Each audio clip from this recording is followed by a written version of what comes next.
Et voilà, nous sommes partis pour notre nouvelle causerie de science en quelque sorte. Et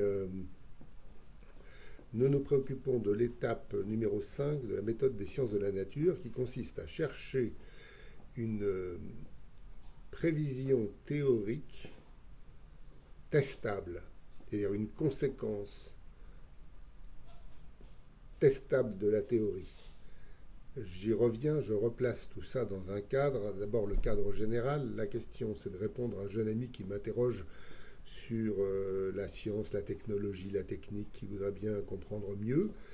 Ce qui nous a conduit à évoquer la question de la méthode des sciences de la nature, une méthode qui est faite de plusieurs étapes qu'on examine successivement, donc identification d'un phénomène, quantification de ce phénomène, donc le nombrage, le mesurage, réunion des données de mesure en équations, puis réunion des équations en une théorie, alors avec l'introduction de nouveaux concepts. Et puis cette théorie, c'est une théorie, donc ensuite il, faut, il faut ce qu'on fait, c'est qu'on, pour la tester, on cherche une conséquence logique de la théorie qu'on va ensuite tester expérimentalement. Et on en est donc là, ici, pour cette vidéo-ci, à chercher une conséquence logique de la théorie. Alors, une théorie, on est bien d'accord, c'est donc un groupe d'équations avec l'induction, c'est-à-dire l'imagination, si on veut dire, deux concepts nouveaux. Alors, entropie, température, énergie, etc. Et on a donc cet objet théorique euh, dont on ne veut pas savoir s'il est juste parce qu'on sait qu'il est faux et qu'on veut donc tester pour voir comment il est faux. Alors, il faut que je prenne un peu de temps pour expliquer ce point particulier parce que il a des conséquences politiques importantes, mais il a aussi des conséquences intellectuelles. Alors, la première des choses, c'est de bien reconnaître que nos théories sont fausses par essence. Euh, une théorie décrit un aspect de la réalité, pas tout. Par exemple, si on considère l'électromagnétisme, ben, on décrit les phénomènes électriques et magnétiques, mais on ne décrit pas les phénomènes mécaniques, par exemple, ou on ne décrit pas la chimie. Donc, la théorie, elle décrit un champ spécifique. C'est donc une sorte de modèle réduit de la réalité. Bon. Un modèle réduit d'avion, c'est pas un avion, c'est un modèle réduit d'avion. Bon. Et donc, on ne peut pas se dire que la théorie est juste. Alors, je reprends un exemple que j'avais pris pour l'étape numéro 3, qui est l'équation d'Ohm. Bon, Ohm, il voit des différences de potentiel des intensités, il dit ça va être proportionnel, mais ce qu'on a fait ensuite, c'est chercher en quoi cette équation n'était pas juste. Et on a trouvé qu'au lieu d'avoir une droite qui décrit une proportionnalité, on avait des marges d'escalier. Et il y a eu le prix Nobel en 1994 à Klaus von Klinsing pour cette affaire.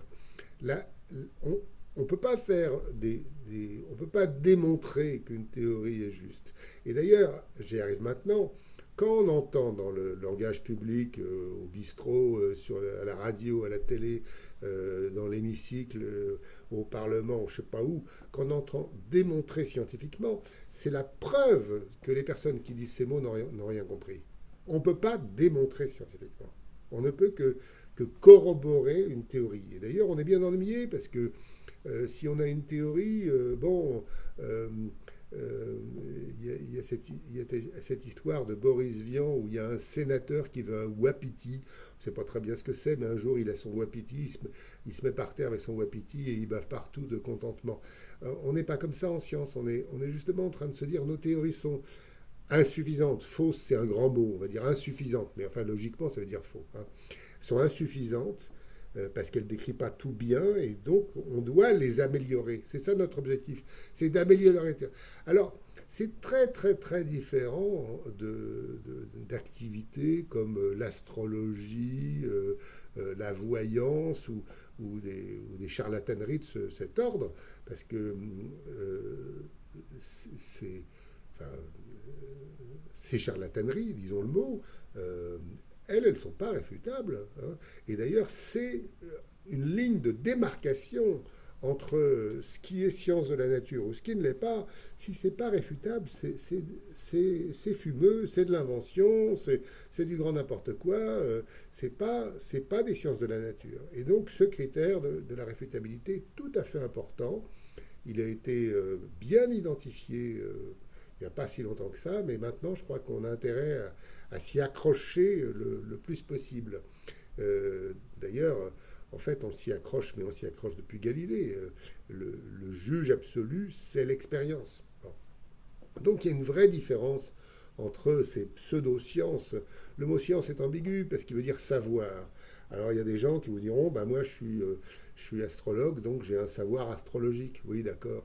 C'est pas des sciences de la nature. Le mot, c'est ça la différence. Il y a science au sens de savoir, et puis il y a science de la nature, hein. Bon, alors dans les dans les dans les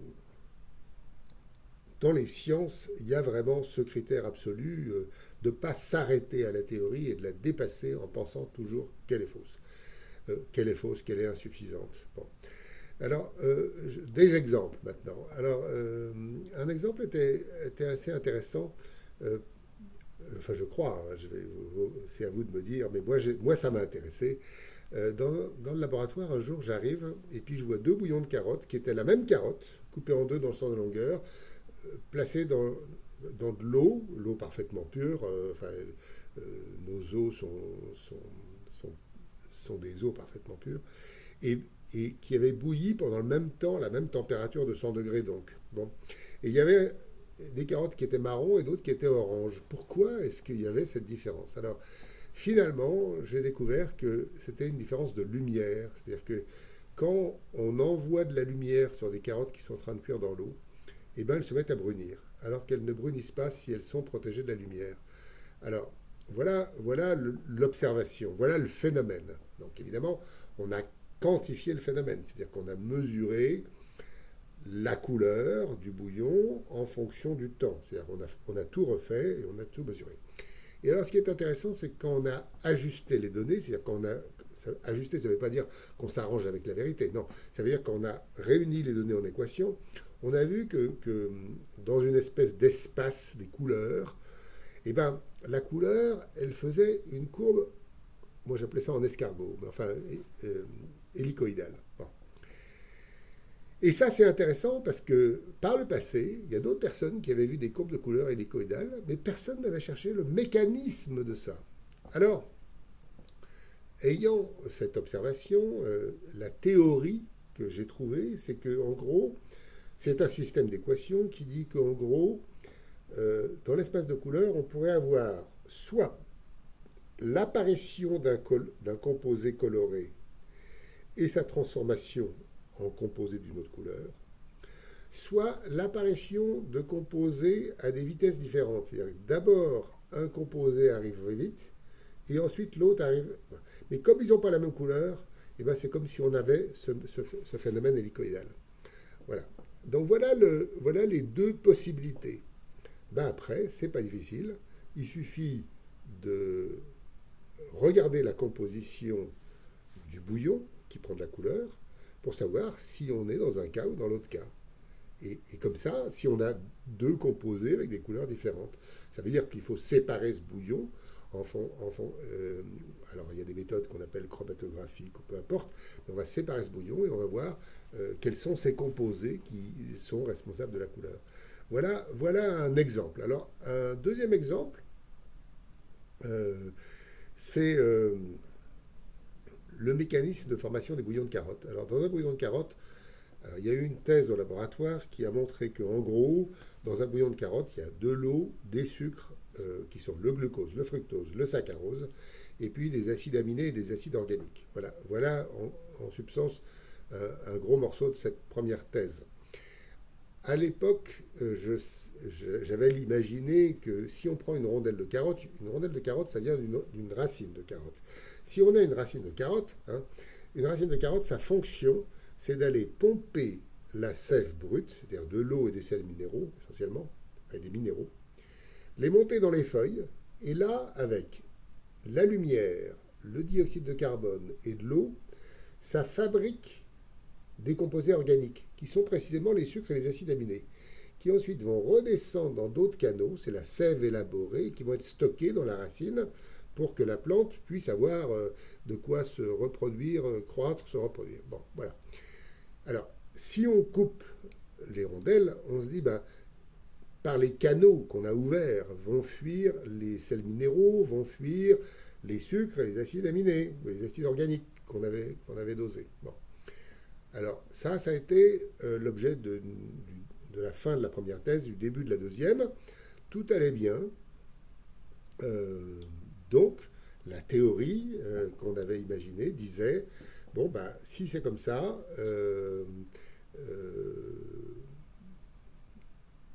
bah, par exemple, si ça sort, ça doit pouvoir rentrer. Donc, quand on va cuire une carotte, par exemple avec de l'eau salée, ça devrait rentrer plutôt par les canaux, plutôt que par le bord extérieur.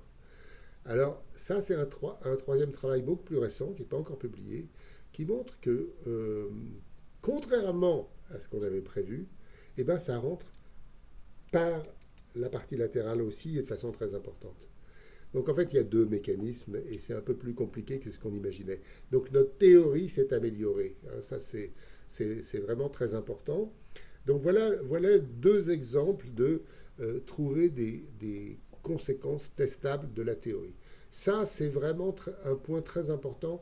Et dans mon laboratoire, j'ai inventé ce qu'on appelle les DSR, qui sont des cadres, des guides expérimentaux. Eh bien, il y a quand même en tout début de documents des cases à remplir par le scientifique qui utilise ces documents, qui sont quelle est votre analyse théorique et dans cette hypothèse, que concluez-vous? Que pourriez-vous tester? Parce qu'on va tester donc des conséquences testables de la théorie. Voilà pour notre avant-dernière étape de la méthode scientifique. La dernière étape, ça sera donc de tester expérimentalement. Comment est-ce qu'on fait pourquoi est-ce que c'est si important de valider, mais j'expliquerai ça la prochaine fois.